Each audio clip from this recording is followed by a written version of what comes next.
Complete. আমার দ্বারা কোনো কাজ হয় না, কিন্তু আমার বরের দ্বারা অনেক কিছু হয়। এই যে কি সুন্দর গুছিয়ে কেটে দিয়ে গেছে, দেখো খুব সুন্দর করে কেটে দিয়ে গেছে।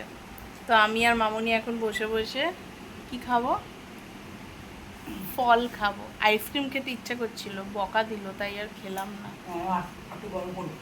বলছে একটু গরম করুক, তারপর দুপুরের লাঞ্চে কার কী হয়েছে বাড়িতে একটু জানিও পারলে। আমাদের তো আজকে অনেক কিছু খেয়েছি, বাট ওগুলো আর ভিডিও করা হয়নি, আজকে অনেক তাড়া ছিলাম। এই যে মামনি ফল সব খেতে ব্যস্ত। আস্তে আস্তে খাও। খাচ্ছি খাচ্ছি।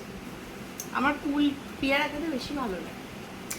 কুল খাবো আমি পেয়ারা গুলো যদি পাকা হলে ভালো লাগে না। আমি সব খাই।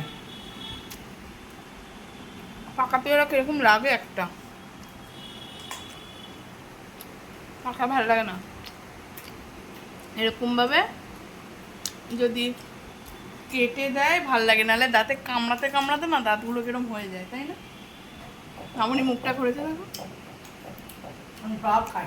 আমরা এখন যোধা আকবর দেখবো। হ্যাঁ যোধা আকবর সেই ছোটবেলায় স্কুলে পড়ার সময় যোধা আকবরের সিরিয়াল হতো, তাও 13-14 বছর আগে হেড, স্কুলে পড়তাম তখন। তো আমি আর মামনি ওটা দেখি, তো অনেকদিন দেখা হয় না। এই যে টিভিতে এখন চলছে গোপাল ভাঁড়, এরপর দেখবো আমরা যোধা আকবর। দুপুরটা আমাদের না ঘুমিয়েই কেটে যায়। টান টানা।